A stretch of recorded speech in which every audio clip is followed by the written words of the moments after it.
Bună seara, copii! Importanța rădăcinilor. Doi vecini își cultivaseră propriile grădini de legume. Unul dintre ei era un profesor ieșit la pensie, iar celălalt era agent de asigurări foarte pasionat de tehnologie. Amândoi plantaseră legume diferite și așteptau să crească. Profesorul le punea puțină apă și nu le oferea întotdeauna suficientă atenție, în timp ce vecinul său le punea apă din belșug și se ocupa zilnic de plantele sale. Legumele din grădina profesorului erau mici, dar arătau bine.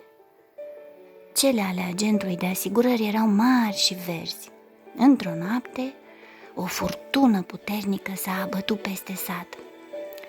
A doua zi dimineața, cei doi vecini au ieșit să vadă dacă furtuna le afecta grădinile.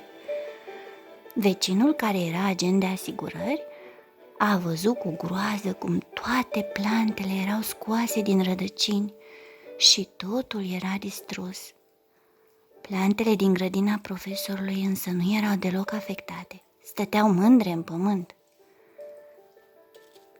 Amândoi am cultivat aceleași plante, eu chiar am avut mai multă grijă de ele decât ai avut tu de ale tale. Le-am pus chiar și multă apă.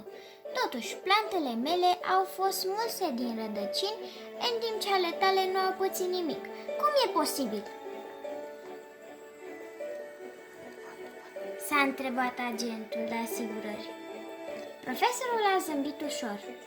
Le-ai oferit plantelor tale multă atenție și apă, dar din această cauză ele nu au mai fost nevoite să muncească. Tu ai făcut ca totul să fie mai ușor pentru ele, în timp ce eu le-am dat doar o cantitate suficientă de apă și am lăsat ca rădăcinile lor să caute mai multă. Și datorită acestui lucru, rădăcinile lor au mers în jos și asta a făcut ca ele să fie mai puternice. De aceea, plantele mele au supraviețuit.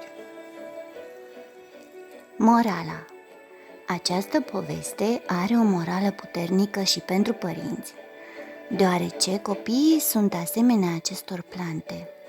Dacă li se oferă totul, nu vor înțelege că pentru a avea tot ceea ce au este nevoie de muncă intensă. Nu vor învăța nici ei să muncească și să respecte munca. Uneori, cel mai bine este doar să îi ghidăm în loc să le dăm ceea ce cer. Noapte bună, copii! Noapte bună!